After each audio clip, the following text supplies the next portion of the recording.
Hello everyone. I thought I'd start this video off with showing you the DCC command station that I've decided to go with. I went with the Digikeijs DR5000. I decided on this purely because of the multi-connectivity of it.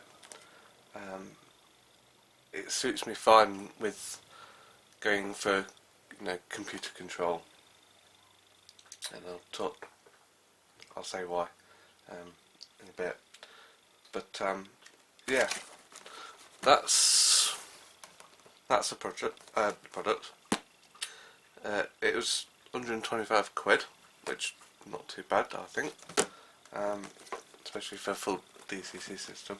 There's no actual controller with it or anything, but it has the connectivity for pretty much choosing quite a lot of controllers, so you can sort of mix and match. I'll show you what's in the box. Now, another reason for this was I got advised on it by James Hudson at DCC Train Automation, and he's been a big help, to be honest. And also John over at Goodison Road.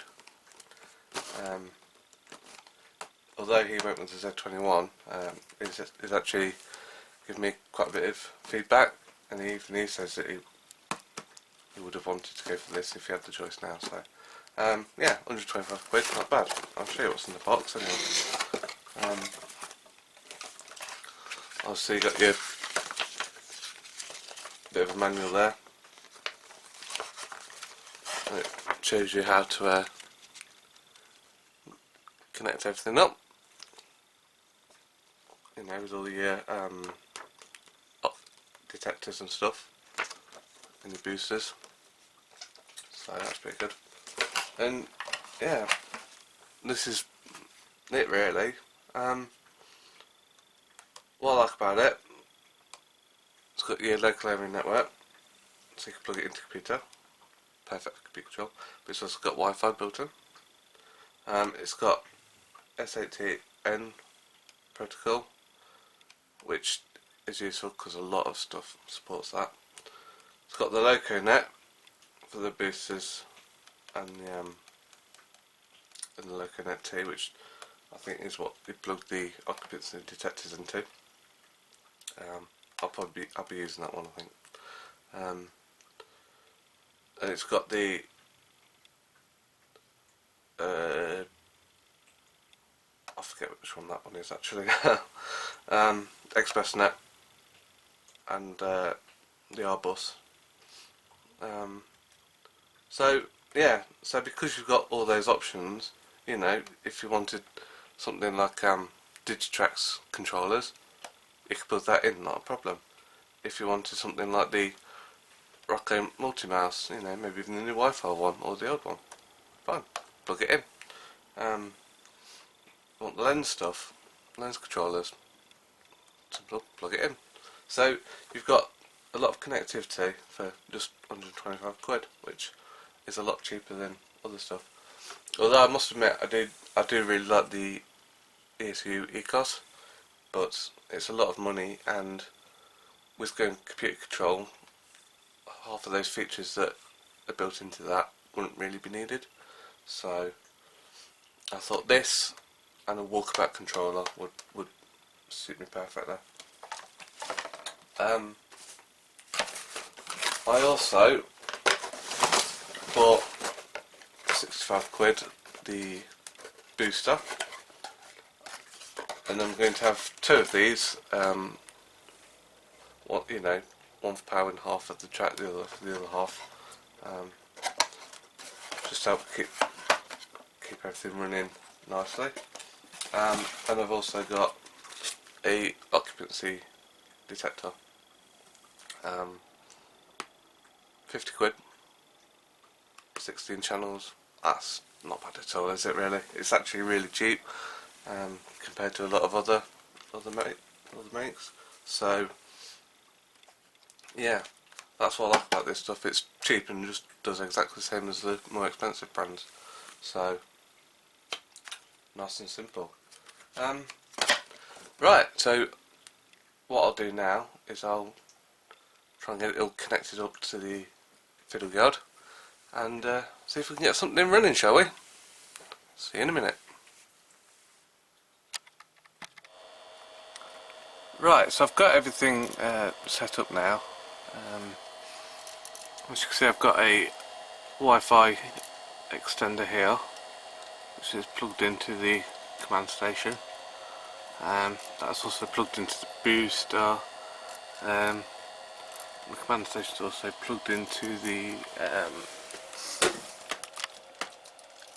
detector there, the current detector.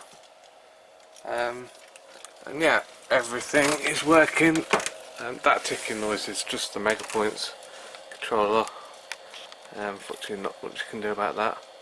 But if I go to the laptop now, you'll see sort of this is sort of the main interface. It's plugged in by USB at the minute. You can control everything through here. I haven't quite figured it all out yet, so you'll have to excuse me, but all the controls are there.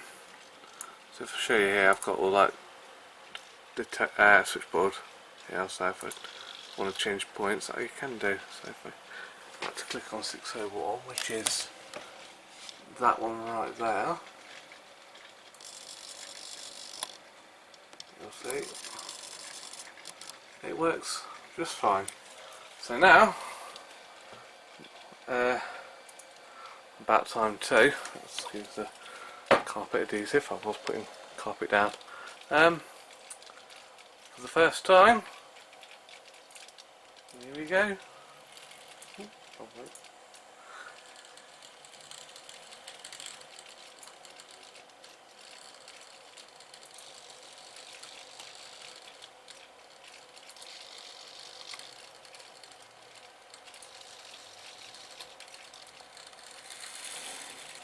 Got a train running.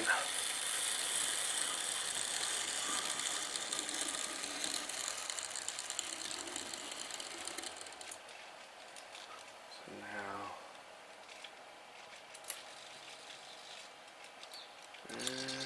just got to remember which.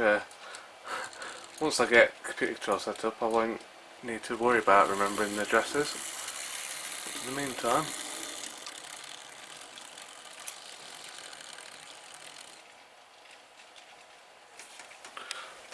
what's gone on there? Just doubt it.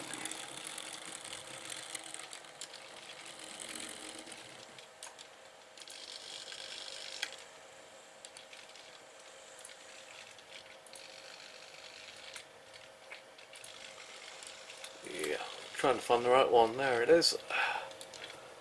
So if I go now,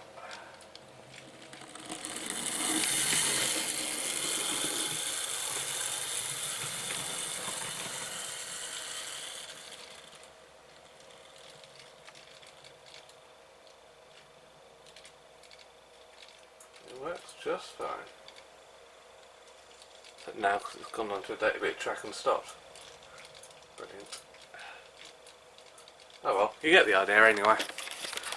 So that's the system all set up for the fiddle yard. I've put all this carpet down here, and I've had a good clean up. Just messing about with ideas right now.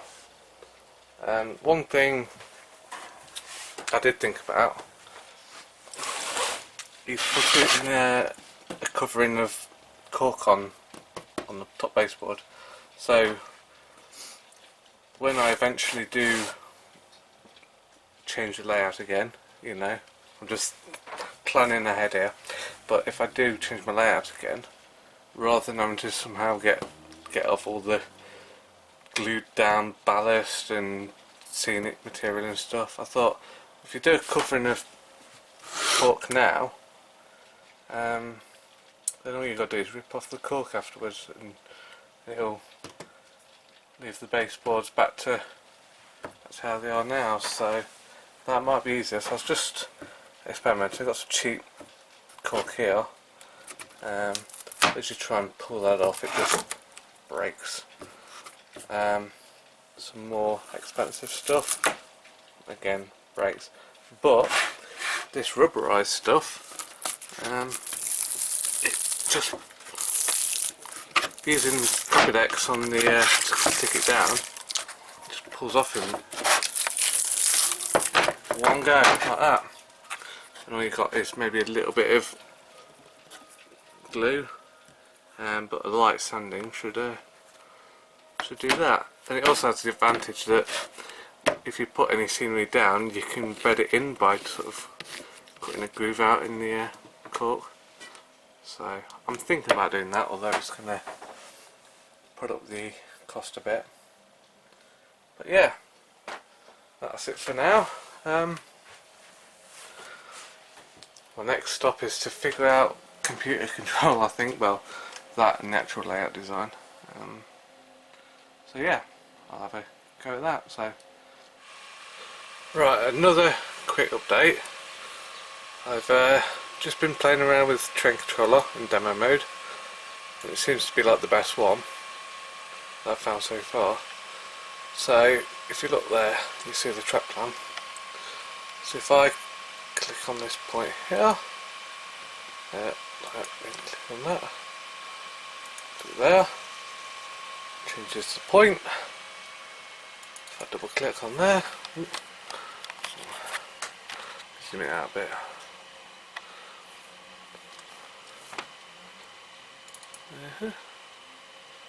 Oops. I'm still trying to get rid of it. Trying to get used to it. Right, how do you window?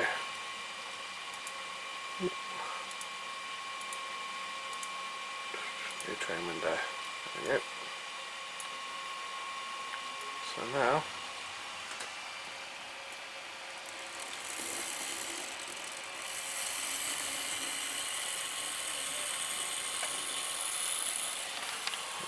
see, the point is set there.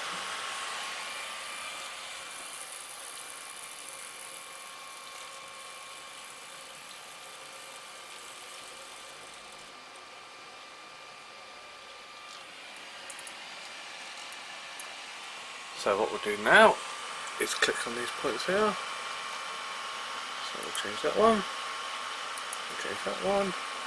I'll tell you what, we'll change that one and go down there.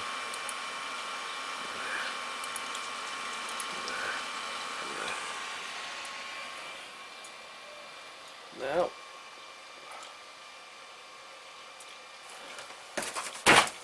oh, hang on, there we go. Told you it's dirty track.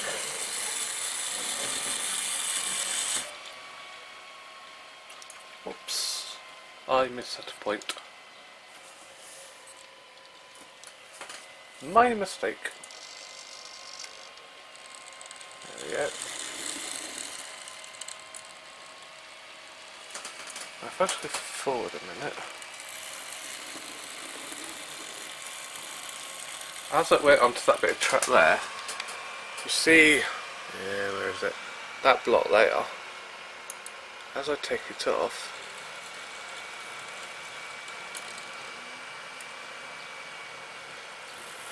you can see it works out there's contact on there.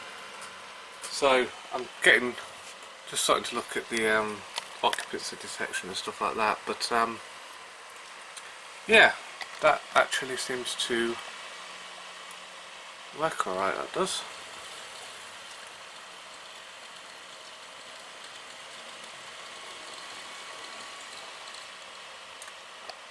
We'll try this again, shall we? Go around that way and around that way.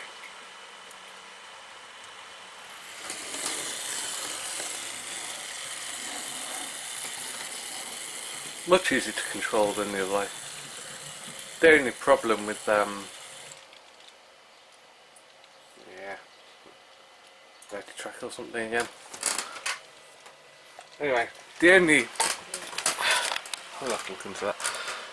The only problem with this, of course, is it's on a 10-minute demo which we've connected to the command station, so limited testing, and then it's like a lot of money, but I think this one might be worth it in the end.